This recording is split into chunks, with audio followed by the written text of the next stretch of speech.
এই প্রথমবারের মতো আমরা তো আগে বড় শিক্ষাবিদ, বড় অর্থনীতিবিদ, বড় ব্যুরোক্র্যাট দেখেছি। তাহলে এবার এটা মানে জনাব মোশতাকুর রহমানকে অ্যাপয়েন্টমেন্ট দিয়ে সরকার আমি মনে করি বোঝাতে চাচ্ছে যে তারা মানে বাংলাদেশ ব্যাংক যে কেউ চালাতে পারে। সেন্ট্রাল ব্যাংকিং এর মেইন ফাংশন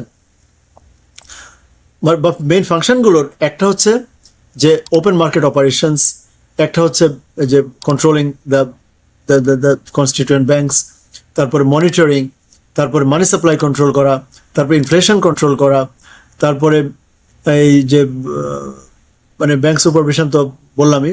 সো বাংলাদেশের মানি মার্কেট বা এটা কখনো কন্ট্রাকশনারি করবেন, কখনো এক্সপ্যানশনারি করবেন, এটা কি ব্যবসায়ীরা বুঝতে পারে?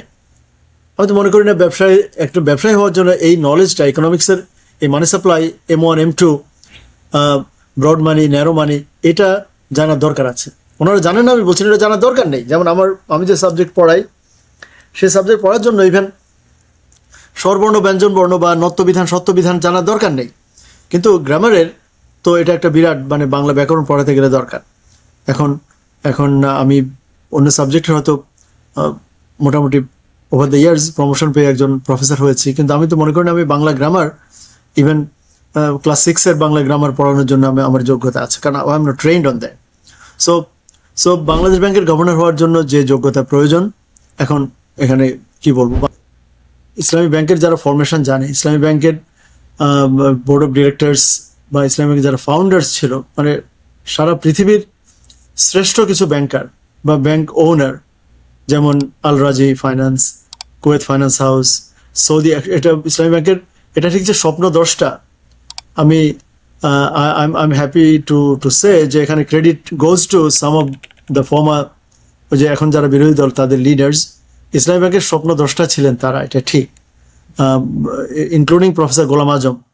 এটা অন দ্য রেকর্ড যে ওনার একটা স্বপ্ন ছিল যে ইসলামী একটা ফাইন্যান্সিয়াল সিকিউরিটি, ইসলামী ভাবধারার বাস্তবায়ন। কারণ ইসলাম যে আসলে ইসলামের যে অর্থনীতি আছে, ইসলামের যে শুধু জাকাত বা শুধু নামাজ বা শুধু রোজা এর মধ্যে সীমাবদ্ধ না, যদি এগুলো ইসলামের মৌলিক স্তম্ভগুলোর একটা, but not limited to that. ইসলামের যেমন ইসলামী ফেয়ারনেস, ইসলামী বিচার ব্যবস্থা। এখন আপনি ধরুন নামাজ, রোজা, হজ, জাকাত, কালেমা 5টা করার পর আপনি বিচারটা করছেন ইসলাম, মানে আপনি অবিচার করছেন, ইনজাস্টিস করছেন। সেজন্য আমরা মনে করি যে ইসলামের যে অন্যান্য মানে ফেয়ারনেস, মানে টু বি কাইন্ড বা চ্যারিটি বা ইসলামের যে প্রপার্টি ল, ফ্যামিলি ল, এনিওয়ে, তো এর মধ্যে ইকোনমিক্স অফকোর্স একটা বিরাট স্তম্ভ। সেটার প্রপার ডেমনস্ট্রেশন দেখানোর জন্য ওনারা চাচ্ছিলেন যে একটা ইসলামী ব্যাংক হোক। সো মানে he was one of the dreamers আমি বলবো। এখন আমরা সরাসরি আলোচনায় চলে যেতে চাচ্ছি। স্যার, আমরা এখন আসলে যে জিনিসটা আপনার থেকে জানতে চাবো যে আমরা তো পত্র পত্রিকায়, ম্যাগাজিনে, বিভিন্ন কলামে অনেক রকম লেখা দেখছিলাম যে আসলে একটা বড় অ্যামাউন্টের টাকা বিদেশে পাচার হয়েছে, লুটপাট হয়েছে, মেগা প্রজেক্ট, মেগা দুর্নীতি হয়েছে। তো আসলে এই অ্যামাউন্টটা আসলে কত বড় এবং এই এত বড় একটা দুর্নীতির ইম্প্যাক্ট কিভাবে পড়তে পারে বাংলাদেশের উপর? সো আমার কাছে মনে হয় যে হোয়াট হ্যাপেন্ড বাংলাদেশে অ্যামাউন্ট টোটাল পিকচারটা বোঝার জন্য এই কয়েকটা ফ্যাক্টস ইম্পর্টেন্ট। প্রথম কথা হচ্ছে আমাদের এখানে টোটাল ব্যাংকিং সেক্টরের টোটাল লেন্ডিং এর পরিমাণ হচ্ছে 18,20,000 কোটি টাকা, মনে রাখবেন। সো $18 ট্রিলিয়ন টাকা। এখন 18 ট্রিলিয়ন টাকা, 18কে আপনি যদি ডলারে বুঝতে হলে 18.2 divided by 123 times 1, I think billion about 148 billion dollars. So still কিন্তু মানে বুঝতে পারছেন যে বাংলাদেশ ইকোনমি যে আসলে পৃথিবীর মধ্যে অন্যতম এখনো স্ট্রাগলিং একটা স্মল ইকোনমি, এটা বোঝার জন্য এই তথ্যটা ইম্পর্টেন্ট যে আমাদের total banking sector loan including about 7 lakh crore টাকা হচ্ছে মানে লেন্ডিং টু গভর্নমেন্টের যে টোটাল বরোয়িং আছে প্রায় 13 লাখ কোটি টাকা। এখানে অনেকগুলো পরিসংখ্যান আসবে আজকে, আমি আশা করি আপনারা কমফোর্টেবল হতে পারবো। মানে আপনি 18,20,000 বাদ দেন, আপনি ধরুন কোটি কথাটা বাদ দিয়ে দিন, মানে সবগুলো আমরা কোটি টাকার অঙ্কে বলি, তাহলে ট্রিলিয়ন বলবো না। সো 18,20,000 টাকা ধরুন টোটাল আমাদের লোন আছে, মানে লোন দেয়া আছে, টোটাল লোনস অ্যান্ড অ্যাডভান্সেস। এর মধ্যে সরকারের কাছে দিয়েছি অ্যাবাউট 7 লক্ষ কোটি টাকা।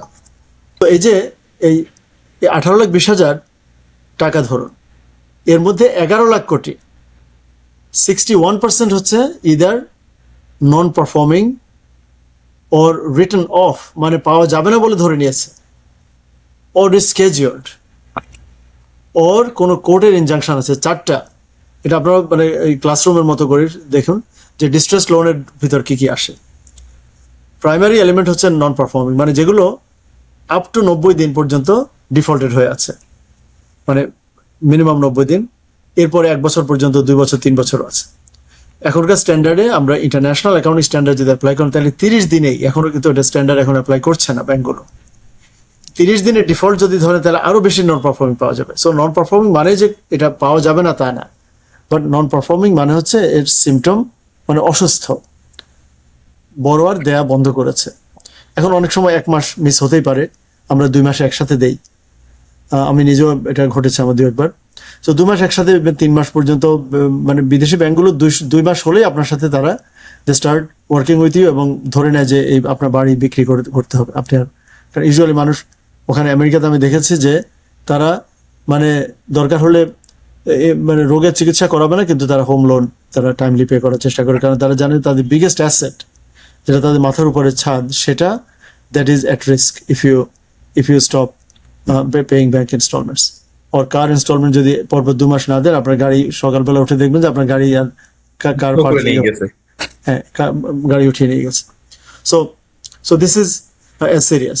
তো আমি ধরে নিলাম যে 3 মাস আমাদের দেশে, আমাদের কমার্শিয়াল ব্যাংকগুলো বা অনেক এন্টারপ্রেনিয়ার বলছে যে আমাদেরকে এটা 6 মাস করা, 1 বছর করা। আমার মতে 6 মাসও যদি করা হয় হয়তো আমরা জানতে পারবো না, মানে 6 মাস করলেও কিন্তু পেমেন্ট যে এক্সপিডাইট হবে তা না, বরং 30 দিন হলেই কিন্তু বা 60 দিন হলে পেমেন্ট এক্সপিডাইট হতো। কারণ ব্যাংকারদের পক্ষে, on behalf of the bankers, তাদের একটা গরজ থাকতো যে আমি তো তাহলে এটা আমাকে রিপোর্ট করতে হবে, আমার ব্যাংকের নন পারফর্মিং লোন বেড়ে যাবে, আমাকে মানে প্রভিশন রাখতে হবে।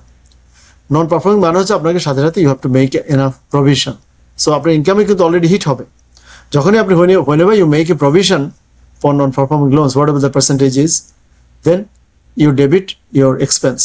আপনি তখনই প্রভিশন এক্সপেন্স ডেবিট করেন, তার মানে আপনার net income or operating income will be hit as soon as you, মানে রাইট অফ করার পর্যন্ত ওয়েট করতে হবে না। বরং রাইট অফ করলে অ্যাকাউন্টিং পয়েন্ট অফ ভিউ থেকে, এবং সেটা এখন এই যে গভর্নমেন্ট বলছে যে অ্যাসেট ম্যানেজমেন্ট কোম্পানি এটা সেটা করে তারা দে আর গোনা ক্লিন দ্য ব্যালেন্স শিটস। এটা আরেকটা বড় ডিসেপশন উইথ দ্য পিপল, যে ক্লিনজিং বা ক্লিনিং দ্য ব্যালেন্স শিটের নাম করে মূলত ওই নন পারফর্মিংটাকে রাইট অফ করা, এবং রাইট অফ করলে আপনি ব্যাংকগুলোর লক্ষ লক্ষ কোটি টাকা তাদের অ্যাসেট থেকে, ইকুইটি থেকে চলে যাবে। এটা ঠিক, লক্ষ, কিন্তু আপনি বুঝতে পারবেন না যার নন পারফর্মিং। কিন্তু আপনার ইটস লাইক ধরুন আপনার একটা মানে 3 বেডরুমের বাসা আছে, আমি এক বেডরুম মানে ভেঙে ফেললাম, আর আগে তালা মেরে রাখতাম, এখন এটাকে ওই যেটা আপনি কাজ করতে পারছেন না, যেটা ওয়ার্ক করছে না, এটা আমি ভেঙে চুরে বা বিক্রি করে দিলাম। সো আপনি এখন কিন্তু 3 বেডরুমের বাসা আপনার নেই, এখন আপনি এটা কাম ডাউন টু 2। সো এনিওয়ে সেটার পরে বলবো। এখন 18 এর মধ্যে বা 18 আউট অফ 18.2 ট্রিলিয়ন টাকা, অ্যাবাউট 11 ট্রিলিয়ন হচ্ছে এখন টোটাল ডিস্ট্রেসড। তার মধ্যে অ্যাবাউট 6, মানে যদিও লেটেস্ট 5.85 হলো কারেন্টলি নন পারফর্মিং। আর এর আগে ওরা এই গত দীর্ঘদিন ধরে রাইট অফ করা, মানে ইউ ক্যান্ট ইমাজিন যে বাংলাদেশের ব্যাংকিং সেক্টর তারা কি পরিমাণ মানে লোকসানের সাফার করেছে তারা সোফার, যে লক্ষ লক্ষ কোটি টাকা কিন্তু has already been return of. তো রাইট অফ করলে it will go down from your provision, আপনার প্রভিশনও কমে যায় আর অ্যাসেটটা কমে যায়, নতুন করে আর ইনকাম হিট হয় না। রাইট অফের জন্য কিন্তু ইনকাম হিট হয় না, ইনকাম হিট হয় ওই যে যখন when you announce the provision or make a provision. So এটা সেকেন্ড কম্পোনেন্ট। থার্ড কম্পোনেন্ট হচ্ছে রিস্কেজিউল, যে লোন রিস্কেজিউল করে আমরা আপাতত সুস্থ দেখাই।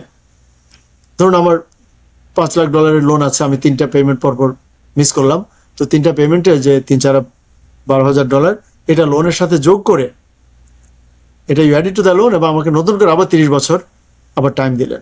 So on paper it will look like normal loan, কিন্তু আসলে এগুলা এই যেগুলো রিস্কেজিউল হয় এগুলাতে রিসার্চ বলে এগুলার কালেক্টেবিলিটি ইজ হাইলি আনসার্টেন, এবং এগুলোই আবার ফেল করে। ইটস লাইক যে গাড়ি টাইমলি স্টার্ট করতে পারে না, একটু গিয়ে মানে ইঞ্জিন বন্ধ হয়ে গেছে, আপনি আবার তাকে পরের ট্রিপে আপনি বললেন যে ঠিক আছে তুমি 1 ঘন্টা পরে স্টার্ট করো, এটা কিন্তু আবারও পথে পথে আটকাবে। আর ফোর্থ হচ্ছে যেগুলো কোর্টের ইনজাংশন আছে, এগুলাকে নন পারফর্মিং বলতেও পারছেন না, কোর্ট বলছে এখন আদায় করতে পারবে না, আমরা বলছি আদায় হচ্ছে না, এই 4টা যোগ করলে 11 লাখ কোটি টাকা। সো ব্যাংকিং সেক্টরের অবস্থা খুবই খারাপ। আচ্ছা, এখন আসুন এরপর আমরা যাবো পলিটিক্যাল, আপনি যে অ্যামাউন্ট জানতে চাচ্ছেন। সো রাইট নাও আমি মনে করি বিগ পিকচারটা জানা দরকার, সেটা হচ্ছে আপনি মানে শব্দটা ইউজ করবেন ডিস্ট্রেসড লোন, এবং অ্যামাউন্টটা বলবেন 11 লক্ষ কোটি। এটা ডেইলি স্টার, টিবিএস, মর্নিং বার্তা সবাই, এবং কয়েকদিন আগে ওই যে এর আগের যে ফাইন্যান্স মিনিস্টার উনি যে বলেছেন, ফাইন্যান্স মিনিস্টার সাহেবের ছেলে ডক্টর রেজা কিবরিয়া, উনি যে বলেছেন যে 61, উনি বলেছেন যে 5-6 হলে আমরা দুশ্চিন্তায় পড়ে যাই, সেই নাম্বারটা হলো 61। এই নাম্বারের কথা উনি মিন করছিলেন। ডিস্ট্রেসড লোনের পরিমাণ এখন 61% of total loans and advances, current loans. আর যদি নন পারফর্মিং ধরেন তাহলে সেটা এই মুহূর্তে 585, হুইচ ইজ অলসো মানে হিউজ। আর যদি গত 1 বছরে কি পরিমাণ টাকা ব্যাংকিং সেক্টরে লোকসান হয়েছে কম্বাইন্ড, মানে এই ব্যাংকিং সেক্টরের লোকসান, এবং এই লোকসানের একটা বড় কারণ হচ্ছে গত 1 বছরের রাইট অফ, গত 1 বছরের প্রভিশন, কত টাকা প্রভিশন করলাম, সেটার পরিমাণ হলো 1,32,000 কোটি টাকা। এখন বলতে পারেন যেটা এটা হাউ বিগ ইট ইজ, সেটা যদি আপনি প্রফিটের যে ব্যাংকগুলো প্রফিট করছে তাদের দিকে তাকান, তাহলে সর্বোচ্চ প্রফিট হচ্ছে after tax about 1,032 crore BRAC bank. So BRAC bank আর অপারেটিং প্রফিট যদি ধরেন, নেট প্রফিট না, অপারেটিং প্রফিট এ পর্যন্ত করেছে সর্বোচ্চ 3,000 কোটি টাকা। ক্লাবে এখন 4-5টা ব্যাংক আছে, east city bank, city BRAC, Pubali, city BRAC, Pubali, I think Islami bank নাই এই মুহূর্তে 3,000 কোটি না। তারপর city BRAC, Pubali, eastern, I think EBL is Dutch Bangla, এরকম। সো এদের অপারেটিং প্রফিট আবার 3,000। সো এই 3,000 করেও যদি আপনি করে যান, আপনি খেয়াল করে দেখুন 61টা ব্যাংক সবাই মিলেও কিন্তু যদি 3,000 করে প্রফিট করে, তাহলে হয়তো ওই 1,32,000 কোটি টাকা 1 বছরে রিকভার করা সম্ভব। কিন্তু 61টা ব্যাংকের তো মধ্যে প্রায় 60টাই কিন্তু 61টার মধ্যে প্রায় 50টাই লোকসান করছে। এবার 10টা আমার যে মুহূর্তে আমি আরো টাইম পেলে ওই পরিসংখ্যানটা নিয়ে আসতে পারতাম, যে এই বছর লাস্ট ইয়ারে আমরা মানে আমি মাঝে মাঝে বলি যে it's a tale of two cities, যে on the one hand there are some banks that are doing well, but on the other hand there are most banks that are not doing well at all. আর মনে রাখবেন এর ভিতর এই যে ভালো করছে এর মধ্যে আমরা স্ট্যান্ডার্ড চার্টার্ডকেও ধরি, যেটা অফকোর্স মানে স্মল অল্প কয়েকটা ব্রাঞ্চে, 18টা ব্রাঞ্চে এবার অ্যাবাউট 2,500 কোটি টাকা নেট প্রফিট করেছে। সো এদের সবাইকে মিলেই কিন্তু 1,32,000 কোটি টাকা লোকসান। সো যদি প্রফিটেবল গুলো বাদ দেন, প্রফিটের 10টা ধরুন তাদের 20-30,000 কোটি টাকা যদি আপনি বাদ দেন, তাহলে লোকসানের পরিমাণ কিন্তু প্রায় 1.5 লক্ষ কোটি টাকা। সেটা কিভাবে সার্ভাইভ করবে আমি জানি না, কারণ এই পুরো টাকাই কিন্তু আপনার ডিপোজিট থেকে যাবে, পুরো টাকা ইকুইটি থেকে যাবে। ইকুইটির পরিমাণ তো এত না, ব্যাংকগুলোর ইকুইটি সর্বোচ্চ মানে কোনো ব্যাংকেরই ইভেন 100 কোটি টাকার ইকুইটি নেই, তাই না? না সরি, 100 আছে, বাট মানে 1,000 বা 1 লাখ কোটি টাকার ইকুইটি নেই। কারণ টোটাল যেমন সিটি ব্যাংকের টোটাল লোনই হচ্ছে এবার 60,000 কোটি টাকা, তাই না? তো 60,000 কোটি টাকা লোনস অ্যান্ড অ্যাডভান্সেস, আর এদিকে ডিপোজিট আছে ধরুন অ্যাটলিস্ট তার চেয়ে বেশি। 60,000 যদি লোন থাকে তাহলে ডিপোজিট থাকবে অ্যাবাউট 65 to 70, আর ক্যাপিটাল হয়তো 5,000 কোটি। সো এই 5-10 হাজার কোটি টাকার ইকুইটি নিয়ে তারা আপনার 1,32,000 কোটি টাকা যদি লোকসান দেয়, সো তাদের সবারই অনেকেরই ইকুইটি এখন নেগেটিভ। অনেক ব্যাংকে এখন এই মুহূর্তে নেগেটিভ ইকুইটিতে অপারেট করছে, মানে শেয়ার হোল্ডারদের কাছে এই মুহূর্তে, যে কারণে যে 5টা ব্যাংক যে কম্বাইন করার পর বলে যে শেয়ার হোল্ডাররা কিছুই পাবে না, কারণ ইকুইটি বলতে কিছু আর ছিল না।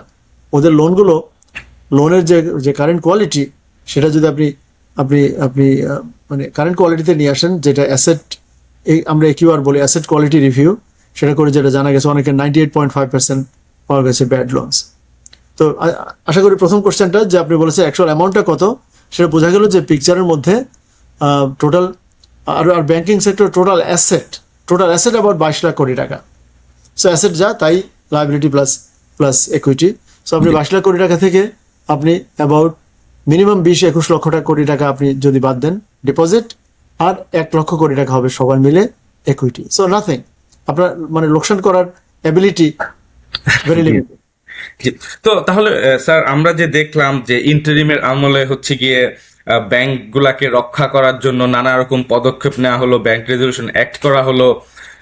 ওভারঅল ব্যাংকগুলা মোটামুটি লাভের দিকে যাচ্ছিল, কিন্তু সেই ইন্টারিম চলে যাওয়ার পরপরই আসলে বর্তমান রাজনৈতিক সরকার ক্ষমতায় এসে আবার ব্যাংক রেজলিউশন অন্যরকম একটা অ্যাক্ট করলো, যেটা আবার পরে বিরোধী দলের চাপে বাতিল করলো। তো এই যে হাসিনা স্টাইলে আবার ব্যাংকে দখল করার একটা প্রচেষ্টা, এর ফলে কি মানুষের ব্যাংকের উপর থেকে আস্থা হারাবে কিনা? আর মানুষের যদি ব্যাংকের উপর থেকে আস্থা হারায়, সেটার প্রভাব কেমন হতে পারে আসলে? আমি এই যে আপনাদের সাথে কথা বলতে বলতে আমি টোটাল অ্যাসেটের একটা সার্চ দিলাম, যে বাংলাদেশের সবগুলো জি। অ্যাসেটের পরিমাণ আমি একটু কমিয়ে বলেছি। এখানে দেখা যাচ্ছে যে total combined assets of the banking industry as a whole is about 27 lakh কোটি টাকা, ওকে। 27 লাখ কোটি, 26.9। এটা হচ্ছে টোটাল অ্যাসেট। আর এর থেকে আপনি ডিপোজিট আই থিঙ্ক অ্যাবাউট অ্যাসেটের ভিতর কিন্তু ওই যে লোনস অ্যান্ড অ্যাডভান্সেস 18 লক্ষ 20 হাজার কোটি, সেটা সবচেয়ে বড় অ্যাসেট। আর ডিপোজিট একটু দেখি যে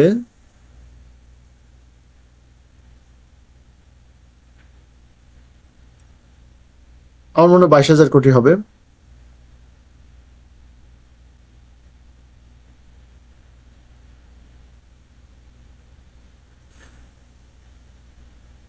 কারণ ইউজুয়ালি ব্যাংকগুলো তার ডিপোজিটের পুরো টাকাটা তো আর ইয়েতে লোন দিতে পারে না।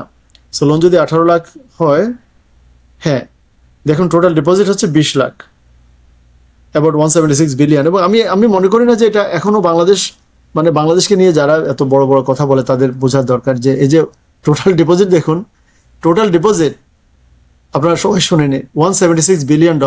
এই পরিমাণ টাকা কিন্তু অ্যাপল এর ক্যাশ ইন হ্যান্ড, অ্যাপলের ক্যাশই আছে এই মুহূর্তে অ্যাবাউট $148 বিলিয়ন। সো আমাদের সারা বাংলাদেশে 18 কোটি মানুষ মিলে সবগুলো ব্যাংকে, প্লাস অল দ্য ইনস্টিটিউশনস, সব কোটিপতি, হাজার কোটিপতি, লক্ষ কোটিপতি, এবং ইউএনডিপি সহ জাতিসংঘ সমস্ত বিদেশি কোম্পানি, দেশি কোম্পানি, যত মানুষের ডিপোজিট আছে তার পরিমাণ মাত্র $176 বিলিয়ন, যেটা হয়তো ওই যে সৌদি আরামকো বা অ্যাপল বা মানে গুগল, মাইক্রোসফট, এদের ক্যাশ ইন হ্যান্ড, এদের ক্যাশই আছে এত টাকা। সো এটা বাংলাদেশ এখনো মানে গ্লোবালি মানে বাংলাদেশের ইকোনমি, মানে বাংলাদেশের অনেক long way to go. Anyway, আচ্ছা, যেখানে আপনি প্রশ্ন জানতে চাচ্ছেন যে এখন আবার ব্যাংক ক্যাপচার, ডক্টর ইউনুস বা ইন্টারিমের সময় ওনারা 11টা ব্যাংকের বোর্ড রিকনস্টিটিউট করেছিলেন, এবং এর মধ্যে সাউথ ইস্ট ব্যাংক একটা, ইসলামী ব্যাংক, সোশ্যাল ইসলামী প্রায় 7-8টার সবগুলোই করেছেন। আল আরাফা ছাড়া বোধহয়, আল আরাফা বা স্ট্যান্ডার্ড ব্যাংক করেন নাই। কিন্তু আর এদিকে জনতা সহ I think non Islami, I think oriental ব্যাংকের হয়েছে কিনা, মোট 11টা ব্যাংকের ওনারা রিকনস্টিটিউট করেছেন। এর মধ্যে এখন আবার ফেরত যাচ্ছে 2-1টা। ওই 11টার মধ্যে 5টাকে নিয়ে একটা কম্বাইন্ড ইসলামী ব্যাংক এখনো আছে, কম্বাইন্ড। কারণ কালকে দেখলাম যে নতুন এমডি অ্যাপয়েন্টমেন্ট দেওয়া হয়েছে, তার মানে এটা এখনো কম্বাইন্ড ব্যাংক। এখন প্রবলেম হচ্ছে যে এই 5টা যদি এককভাবে একটা ব্যাংক হয়, সরকার আবার পলিসি চেঞ্জ করেছে। ডক্টর ইউনুসের সময় বলা হয়েছিল যে ডিপোজিটররা, ওনারা পুরো ডিপোজিট ফেরত পাবেন না, শেয়ার হোল্ডাররা তাদের শেয়ারের কোনো টাকা পাবে না। এখন নতুন সরকার বলছে যে না, ডিপোজিটের পুরো টাকাই পাওয়া যাবে এবং সুদ সহ পাওয়া যাবে। সো অনেক অ্যাম্বিশাস এটা, কারণ এর মধ্যে আবার এই ডিপোজিটের পুরো টাকা পেলে আবার এর মধ্যে যারা পলাতক আছেন, যেসব ডিরেক্টর, তাদেরও কিন্তু কিছু ডিপোজিট পাওয়া যেতে পারে যদি তাদের লোনের পরিমাণ বেশি। আচ্ছা, শেয়ার হোল্ডাররা, এনারা বলছেন যে শেয়ার হোল্ডাররাও পাবেন, কিন্তু শেয়ার বাজার মানে ওনারা কি ওনাদের বুক ভ্যালু পাবেন না সর্বশেষ মার্কেট ভ্যালু যদি জাস্ট বিফোর মার্জার অনেক কম ছিল। সো সর্বশেষ মার্কেট ভ্যালু হলে, কারণ একটা ব্যাংক যখন আপনি খবর পাবেন যে গভর্নমেন্ট ক্যাপচার করে নিচ্ছে, তখন নিশ্চয়ই এর আর শেয়ার বাজারে দাম থাকার কথা না। সো শেয়ার হোল্ডারদেরকে তাদের ইনভেস্টমেন্টের জন্য, তাদের ইনভেস্টমেন্টের মানে কম্পেনসেট করা, এটা স্টিল ট্রিকি। এবং কোন ভ্যালুতে করবেন, যদি হয়তো প্রি মার্জার বা প্রি অ্যানাউন্সমেন্ট, আমি মনে করি ফেয়ার হবে যে এ ধরনের গোলমালের আগে একেবারে সর্বোচ্চ ভ্যালু না, বাট গভর্নমেন্ট যে এটা মার্জ করতে যাচ্ছে, সে ধরনের অ্যানাউন্সমেন্টের আগের অথবা 5ই অগস্টের আগের ভ্যালু হয়তো তারা চাইতে পারে। অ্যাটলিস্ট স্মল ইনভেস্টর যাদের 1,000, 2,000 বা 10,000, 1 লাখ, মানে 1 লাখ শেয়ারের নিচে আছে, তাদেরকে কম্পেনসেট করা যেতে পারে, করা উচিত, অনেককে অনেক করা উচিত। আচ্ছা, এখন আসুন বর্তমান গভর্নমেন্টের স্টেপস। নতুন গভর্নমেন্ট প্রথমে 18 মানে ব্যাংক রেজলিউশন অ্যাক্ট ইটসেলফ কিন্তু অনেক অল্প সময় করা হয়েছে, এবং আমি মনে করি ব্যাংক রেজলিউশন অ্যাক্টও এটা হুবহু এটা ওনারা 18 ক মানে রেখে 18 ক সর্বশেষ 18 ক বাদ দিয়ে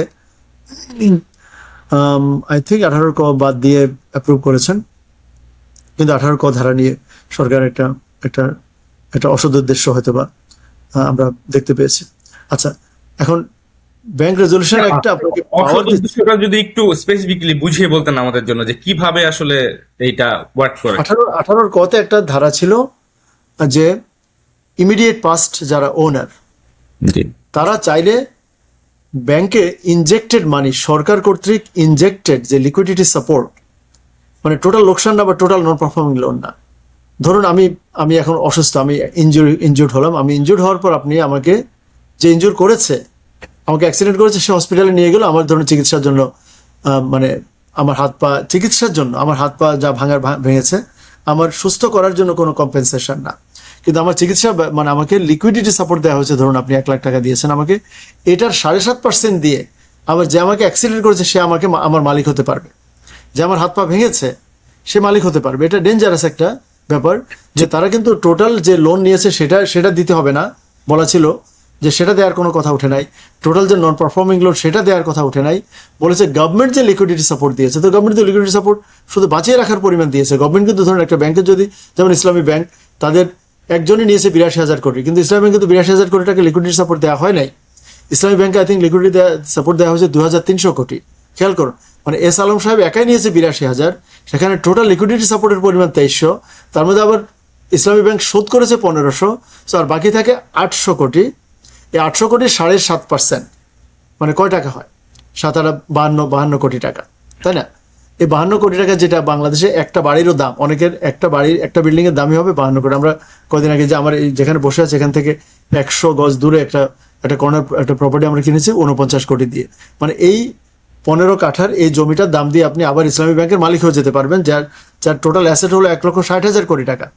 আপনি মানে আমি অবাক হই যে ওনারা যে আগুন নিয়ে খেলছিলেন বা এখনো খেলছেন, খেলার ইচ্ছা আছে, এটা ওনারা বুঝেন কিনা খেয়াল করুন। কিন্তু এখানে বসুন্ধরা, এটা ইভেন গুলশান বনানী না, বসুন্ধরার একটা 15 কাঠা জমি, যেটা নর্থ সাউথ 49 কোটি টাকা দিয়ে কিনেছে, প্রায় সে পরিমাণ টাকা দিয়ে আপনি পুরো ইসলামী ব্যাংকের আবার মালিকানা ফেরত পেতে পারেন। সাচ ওয়াজ দ্য, মানে এই জন্য আমি বলেছি যে সরকার চালাকি করেছে, অত্যন্ত নিম্নমানের চালাকি, যে চিপ ট্রিকি, মানে একটা ট্রিক করেছে তারা। হোয়াটএভার, যাক, সরকার সেখান থেকে সরে এসছে, সরকারকে ধন্যবাদ। এবং সরকার স্টিল ব্যাখ্যা দেওয়া উচিত। আমি মনে করি স্মার্ট জার্নালিজম হবে, কারো জানতে চাও যে আপনারা যে মানে আপনাদের মাথায় তখন কি ছিল যখন আপনারা এই বিধানটা আপনারা ইন্ট্রোডিউস করতে চেয়েছিলেন, আপনারা কেন, মানে what was it that you wanted to achieve, আপনারা কি অ্যাচিভ করতে চেয়েছিলেন। যে কারো না কারো এটা এই গবেষণাটা করা উচিত ছিল, যে সরকার বুঝলাম এখান থেকে সরে এসছে, কিন্তু যখন সে সরে এসছে তখন সে কেন কেন, ওইটাই গেছিল আর কেনই বা সরে আসলো? তার কেন ওটা তার করার দরকার মনে হলো। কারণ আপনাকে অবশ্যই কাউকে বিশ্বস্ততার সাথে নেয়ার আগে আপনাকে তার ওই মুভ, ধরুন আমি আমার বন্দুক খুঁজছিলাম, হ্যাঁ, এবং এরপর আপনি দেখলেন যে আমি বন্দুক আবার ড্রয়ারে রেখে দিয়েছি, কিন্তু আপনার অবশ্যই রাতে ঘুমানোর আগে আপনি মানে আপনার ঘুম আসবে না যতক্ষণ আপনি না জানেন যে স্যার কেন বন্দুক নাড়াচাড়া করছিলেন। সো এই যে দখলের বা মানে আমরা এই ধরনের আনওয়ান্টেড অ্যাডভান্স বা মানে we like to understand the government's psychology or psyche behind it. Anyway, সেটা পরের কথা। এখন 18 কয়ের কথা বাদ দিন, but bank resolution act itself কিন্তু অনেক সমালোচনা অ্যাট্রাক্ট করে, কারণ ব্যাংক রেজলিউশনে সরকারকে এক ধরনের, বাংলাদেশ ব্যাংকে এক ধরনের ব্ল্যাঙ্কেট পাওয়ার দেয়া আছে, যে সে ইচ্ছে করলে এই ব্যাংকটাকে ট্রাবল ব্যাংক বলে সে তার অ্যাসেটটাকে অন্য কোনো কোম্পানির কাছে বিক্রি করে দিতে পারবে। এখন ধরুন, এখনো যদিও ডক্টর ইউনূসের সরকারের কোনো পলিটিক্যালি কোনো ব্যাংককে ক্যাপচার করার ইচ্ছা আমরা দেখি নাই, কারণ ডক্টর ইউনূসের সরকার ইটসেলফ তো একটা স্বল্প মেয়াদী সরকার, সো সে আর তার সরকারের কোনো ব্যক্তিবিশেষ ওরকম মালিক হওয়ার মতো অবস্থা, মানে ওরকম কোনো কম্বাইন্ড একটা মানে সিঙ্গেল একটা গ্রুপ থেকে কোনো ব্যক্তিগুলো আসে নাই। যে সিঙ্গেল মানে একই ধরনের গ্রুপ অথবা একই ধরনের ফিলসফি বা একই ধরনের একটা একটা অর্গানাইজেশনকে রিপ্রেজেন্ট করেন সেরকম না। সো তারা একসাথে হয়ে তারা একটা ব্যাংক নিয়ে যাবে এটা আমাদের মনে হয়নি। কিন্তু ধরুন আন্ডার ব্যাংক রেজলিউশন অ্যাক্ট বর্তমান সরকারও কিন্তু চাইলে বা ভবিষ্যতের কোনো সরকার আবার একটা ভালো ব্যাংকে আপনার ধরুন ইচ্ছা একটা ভালো ব্যাংকে আপনি আপনি সামান্য খুদ ধরে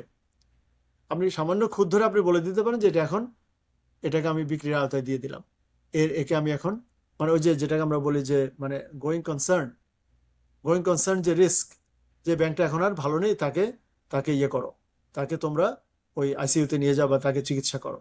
সো এটা পলিটিক্যালি মিস ইউজ মানে পলিটিক্যাল অ্যাবিউজের এখনো স্কোপ আছে কিন্তু এই under the bank resolution act. But তখন ওনারা করেছেন যে তার অ্যাসেটগুলো একটা একটা কোম্পানির কাছে বিক্রি করা যাবে, অ্যাসেটগুলো কেউ টেক ওভার করতে পারবে, তাকে তাকে টোটালি মানে সেই ব্যাংকটাকে অনেকগুলো অপশন দিয়েছে ব্যাংক রেজলিউশন অ্যাক্ট, যে সেই ব্যাংকটাকে একটা নতুন মালিকের কাছে দিতে পারবে, সেই ব্যাংকটাকে রিকনস্টিটিউট করতে পারবে, এই ধরনের এমন কিছু ব্ল্যাঙ্কেট পাওয়ার দেওয়া আছে যেটা আমি ব্যাংকিং সেক্টরের ব্যবসা করার জন্য আমি নিরাপদ মনে করি না। এটার জন্য এখনো রোবাস্ট কোনো ক্রিটিসিজম আসে নাই। কিন্তু আপনি এই গুগলে সার্চ করলে পাবেন যে হোয়াট আর দ্য মানে ডিমেরিটস অফ মানে or what are the possible dangers of the bank resolution act, আপনি আপনি খুঁজে খুঁজে দেখবেন, আপনি আপনি পাবেন।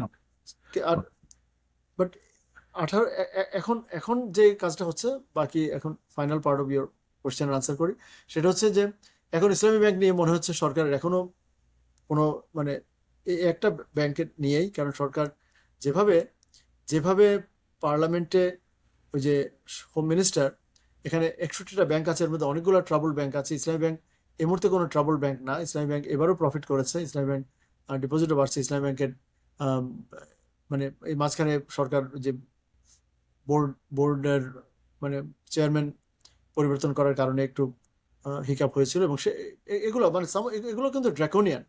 যে যে একটা ব্যাংক প্রাইভেট ব্যাংক, এর মালিক হচ্ছে প্রাইভেট শেয়ার হোল্ডার্স, সরকারের এখানে কোনো মালিকানা নেই। বাংলাদেশ ব্যাংক হচ্ছে রেগুলেট করার কথা, যেমন ধরুন একটা আমাদের দেশে যেমনি কনজিউমার, যে আমরা কোনো মানে একটা ওয়ালমার্ট বা বা ধরুন ধরুন স্বপ্ন বা মিনা বাজার বা এরা এরা কোনো খারাপ জিনিস বিক্রি করছে না, এটা এটা ধরুন দেখতে পারে স্বাস্থ্য অধিদপ্তর। কিন্তু স্বাস্থ্য অধিদপ্তর আপনার দোকানের মালিকানা বা মালিক বদলে দিতে পারে না। এখন এটা অন্য কোনো সেক্টরে, গার্মেন্টসে বা জুটে বা টেক্সটাইলে বা অন্য কোথাও নেই, কিন্তু ব্যাংকে দেখা যাচ্ছে যারে কেউ শেয়ার হোল্ডার না, কিন্তু সরকার চাইলে যাকে খুশি তাকে, even without consulting the share holders, without any discussions with the share holders, সরকার চাইলেই একটা ব্যাংকের চেয়ারম্যান বানিয়ে দিতে পারেন, এমন যাকে যাকে ওই ব্যাংকের কেউ চেনে না। খেয়াল করুন। তো এটা আমি মনে করি এই যে কতগুলো ড্রাকোনিয়ান ব্ল্যাঙ্কেট পাওয়ার দেওয়া আছে under the under either the bank resolution act or under মানে বাংলাদেশ ব্যাংকের মানে অরিজিনাল যে powers to to deal with commercial loans, আপনি দেখুন যে আমি ব্যাংক রেজলিউশনের যে ডেঞ্জার্সগুলো দেখছি।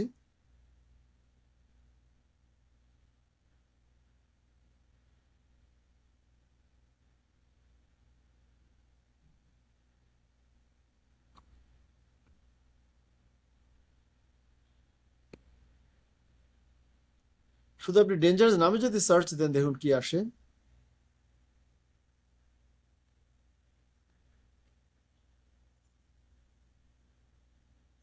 এখানে একটা বলেছে যে ওই যে dangers by enabling the rehabilitation of controversial former owners and perpetrators of financial crimes. এটা ট্রান্সপারেন্সি ইন্টারন্যাশনাল বলেছে যে rehabilitation of bank looters, undoing the reforms, leniency of reclaim costs. এই যে দেখুন এই যে রিক্লেইম কস্ট আমি যেটা বললাম, যে সেখানে বলেছে যে former owners can regain their shares and control by paying an upfront amount equivalent to just 7.5% of the capital injected by the government of Bangladesh Bank. The remaining 92.5% is amortized over 2 years at a mere 10% simple interest. তারপর perpetuation of impunity, যে যারা অপরাধ করেছে তাদের তাদের মানে তাদের তাদের তাদের শাস্তির বদলে তারা আবার মালিক হবে। এটা এটা অত্যন্ত মানে যেটা কোথাও অ্যাকসেপ্ট করা যায় না, যে আপনি ধরুন আমি একটা রেডিও বা একটা কম্পিউটার চুরি করে নিয়ে যাচ্ছি, আপনি আমাকে পথে ধরে বলে যে ওতে কিছু টাকা পয়সা আদায় করে ওকে ওর কাছে বিক্রি করে দেয়, যে তুমি যদি এটা চুরি করতে গেছো এখন তুমি এটা নিয়ে যাও, তোমাকে কিনতে হবে এটা। বাট এর এর বাইরেও করাপশন, এই যে নিউ এজ বলছে bad bank law with worse impact.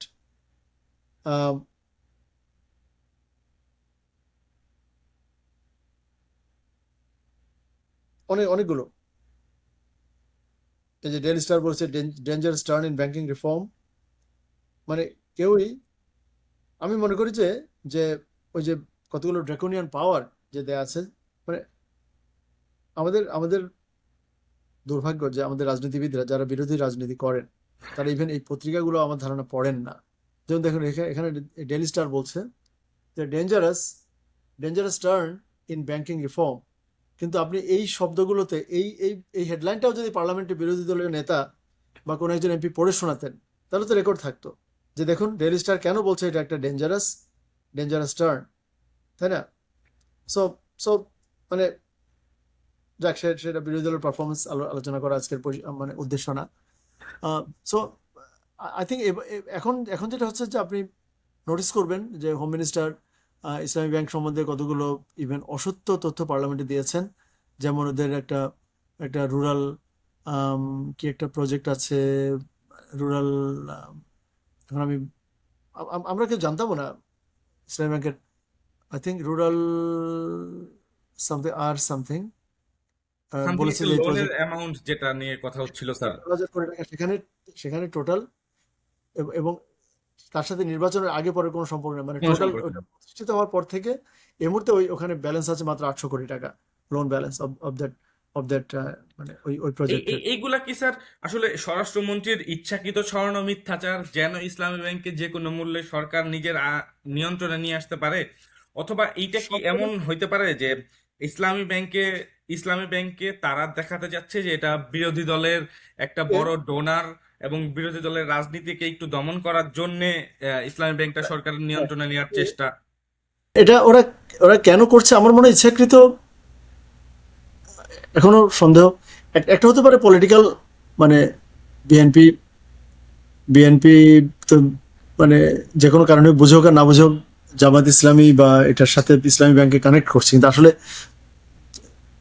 ইসলামী ব্যাংকের যারা ফরমেশন জানে, ইসলামী ব্যাংকের বোর্ড অফ ডিরেক্টরস বা ইসলামী ব্যাংকের যারা ফাউন্ডার্স ছিল, মানে সারা পৃথিবীর শ্রেষ্ঠ কিছু ব্যাংকার বা ব্যাংক ওনার, যেমন আল রাজি finance, Kuwait finance house, Saudi, এটা ইসলামী ব্যাংকের, এটা ঠিক যে স্বপ্নদ্রষ্টা। আমি I am happy to say যে এখানে credit goes to some of the former, ওই যে এখন যারা বিরোধী দল তাদের লিডার্স ইসলামী ব্যাংকের স্বপ্নদ্রষ্টা ছিলেন তারা, এটা ঠিক, ইনক্লুডিং প্রফেসর গোলাম আজম। এটা অন দ্য রেকর্ড যে ওনার একটা স্বপ্ন ছিল যে ইসলামী একটা ফাইন্যান্সিয়াল সিকিউরিটি, ইসলামী ভাবধারার যেটা বাস্তবায়ন। কারণ ইসলাম যে আসলে ইসলামের যে অর্থনীতি আছে, ইসলামের যে শুধু জাকাত বা শুধু নামাজ বা শুধু রোজা এর মধ্যে সীমাবদ্ধ না, যদি এগুলো ইসলামের মৌলিক স্তম্ভগুলোর একটা, but not limited to that. ইসলামের যেমন ইসলামী ফেয়ারনেস, ইসলামী বিচার ব্যবস্থা। এখন আপনি ধরুন নামাজ, রোজা, হজ, জাকাত, কালেমা 5টা করার পর আপনি বিচারটা করছেন ইসলাম, মানে আপনি অবিচার করছেন, ইনজাস্টিস করছেন। সেজন্য আমরা মনে করি যে ইসলামের যে অন্যান্য মানে ফেয়ারনেস, মানে টু বি কাইন্ড বা চ্যারিটি, বা ইসলামের যে প্রপার্টি ল, ফ্যামিলি ল, এনিওয়ে, তো এর মধ্যে ইকোনমিক্স অফকোর্স একটা বিরাট স্তম্ভ। সেটার প্রপার ডেমনস্ট্রেশন দেখানোর জন্য ওনারা চাচ্ছিলেন যে একটা ইসলামী ব্যাংক হোক। সো মানে he was one of the dreamers আমি বলবো। কিন্তু ইট ডাজন্ট মিন যে তারা কিন্তু চাইলে, এখন তার সম্ভব না কারণ ব্যাংক এত বড় হয়ে গেছে। তারা চাইলে কিন্তু ওই যে মার্ক জুকারবার্গ যেভাবে আপনি এখনো ফেসবুকের মালিক, তারা চাইলে কিন্তু এই ইসলামী ব্যাংকের মালিক থাকতে পারতো। তারা মানে আইপিওতে দেওয়ার সময় যদি নিজেদের শেয়ারগুলোকে ভ্যালুয়েশন করে নিতেন যে আমাদের যা যা শেয়ার আছে এর ভ্যালু 50% বা 51%, আর বাকি মার্কেটে যা যাবে সেটা 49%, তাহলে আজ পর্যন্ত জামাত ইসলামের এই কয়েকজন নেতা ইসলামী ব্যাংকের ডিরেক্টর হতে পারতেন। কিন্তু কেউ তো জামাতের কোনো নেতার কিন্তু ইভেন 10টা-20টা শেয়ার আছে কিনা, যেমন যারা আগে এমপি ছিলেন বা আগে পার্টি লিডার ছিলেন বা এখন, কিন্তু ইসলামী ভাবাপন্ন কারো কারো কিছু, এবং এখনো অনেকে বলে যে তাদের ইভেন 2%, আমি মনে করি আরো কম।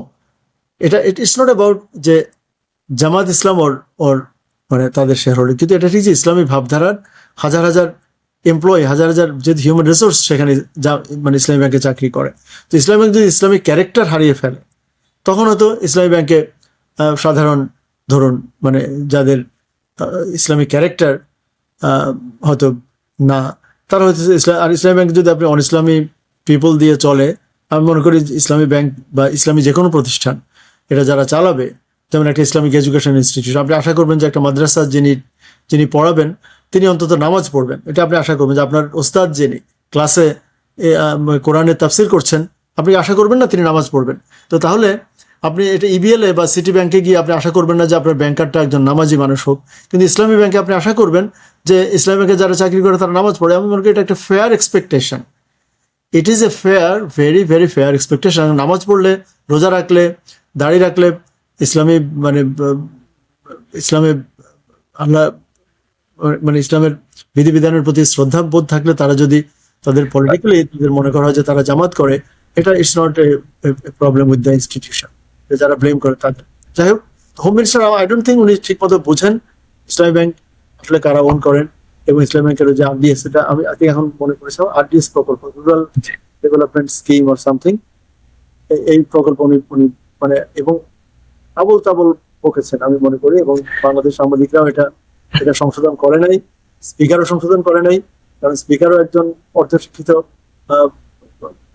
তাদের স্পেশালি সময় কে ছিল স্পিকার, স্পিকার যদি হয়ে থাকে, এদের কারো মননশীলতা, কারো জ্ঞান বুদ্ধি গরিমার উপর আপনার কতটুকু শ্রদ্ধা আছে? আমার নেই। আমি মনে করি না যে বাংলাদেশ এখনো যথেষ্ট যোগ্য নেতৃত্বে, ইভেন বিরোধী দলের মধ্যেও, বিরোধী দলও যথেষ্ট মানে দেশের মানুষ যতটুকু এগিয়ে আসছে, আপনার এখন এই আজকে যারা কথা শুনছেন তাদের যোগ্যতাকে কেটার করার মতো যোগ্যতা এখন সরকারি দল এবং বিরোধী দলের যুক্ত ভাবেও নেই। এটা আমাদের আফসোস। এটা তো কারণ আমরা যোগ্য মানুষগুলোকে রাজনীতিতে আমরা এগিয়ে দেই নাই, তাই না? সো আজকে আমার একজন ছাত্রী তার মনের যে জিজ্ঞাসাগুলো, সেগুলো আমাদের রাজনীতিবিদরা দিতে পারবেন। এবং যদি আমাকেও বলে যে স্যার আচ্ছা বুঝলাম, আপনাকে প্রধানমন্ত্রী বানিয়ে দিই, তাহলে আপনি কিভাবে এডুকেশন কারিকুলাম ঠিক করবেন? আমি তো সেই যোগ্যতা এখন অর্জন করতে পারিনি।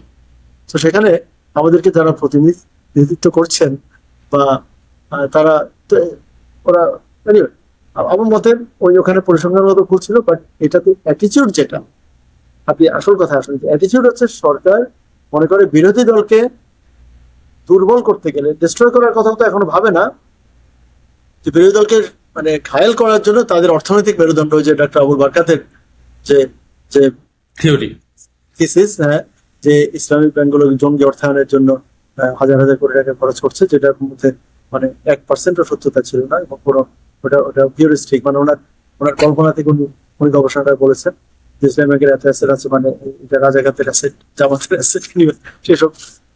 এটা আমাদের জন্য দুর্ভাগ্যজনক যে আমাদের অধ্যাপক যারা গবেষক তারা এভাবে কথা বলছে। তো এখন সরকার হয়তো বিরোধী দলকে ঘায়েল করার জন্য মনে করছে যে তাদের অর্থনৈতিক মেরুদণ্ড, কিন্তু জামাত ইসলামের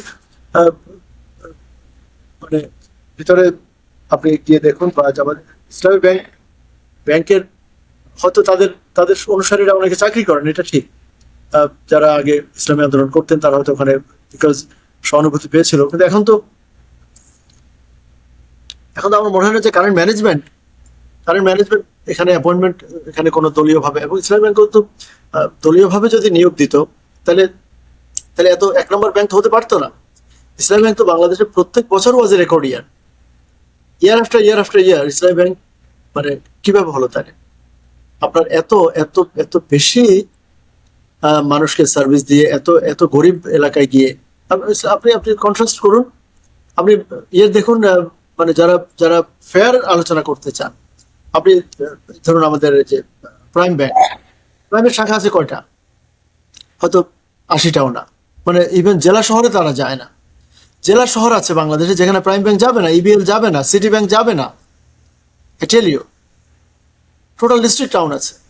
তো সেখানে আপনি একটা ইসলামী ব্যাংক যেখানে সে গ্রামে গঞ্জে পর্যন্ত যাচ্ছে, যেখানে সে সাধারণ মানুষকে ব্যাংকিং সুবিধা দিচ্ছে, ওইরকম কমিশন কাটছে না, তাকে আপনি মানে এটা তো মানে সেটা যদি কোনো পার্টি এ ধরনের একটা ব্যাংক প্রতিষ্ঠা করতে পারে, আমি মনে করি বিএনপি বা আওয়ামী লীগের তাদের করে দেখানো উচিত যে দেখো আমরাও মানুষের টাকা না মেরে টাকা অন্তত যা দেওয়া সেটা ফেরত দেওয়ার মতো আমাদের ইন্টিগ্রিটি আছে, তাই না?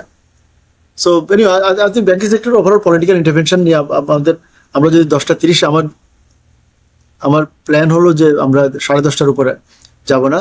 সো আর 23 মিনিটে কতটুকু জি স্যার, সেটি আমি কিছু পয়েন্ট নোট করে রাখছিলাম। এর মধ্যে একটা পয়েন্ট ছিল স্যার, বাংলাদেশ ব্যাংকের যে নতুন গভর্নর নিয়োগ দেওয়া হলো, আমার মনে হয় যে আপনার অনেক হিস্ট্রি বা অনেক দেশের আলোচনা তো পলিটিক্যাল দিকে চলে যাবে। এটা এ ব্যাপারে যা নিউজ পেপারে দেখেছেন আমিও তাই বলতে পারি যে আচ্ছা এখানে এই প্রথমবারের মতো আমরা তো আগে বড় শিক্ষাবিদ, বড় অর্থনীতিবিদ, বড় ব্যুরোক্র্যাট দেখেছি। তার এবার এটা মানে জনাব মোশতাকুর রহমানকে অ্যাপয়েন্টমেন্ট দিয়ে সরকার আমি মনে করি বোঝাতে চাচ্ছে যে তারা মানে বাংলাদেশ ব্যাংক যে কেউ চালাতে পারে। এর অর্থ হচ্ছে আসলে আমরা আপনারা যে কেউ মানে আমাকে দিলেও আমি এখন প্লেন চালাতে পারবো কিনা।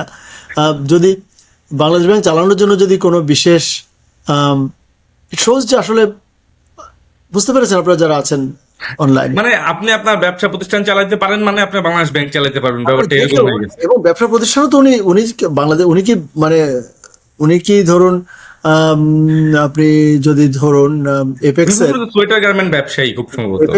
এপেক্সের যিনি কর্ণধার ছিলেন, আম, ধরুন মঞ্জুর এলাহি, উনি কি নাসিম মঞ্জুরের মতো একজন এন্টারপ্রেনিয়ার?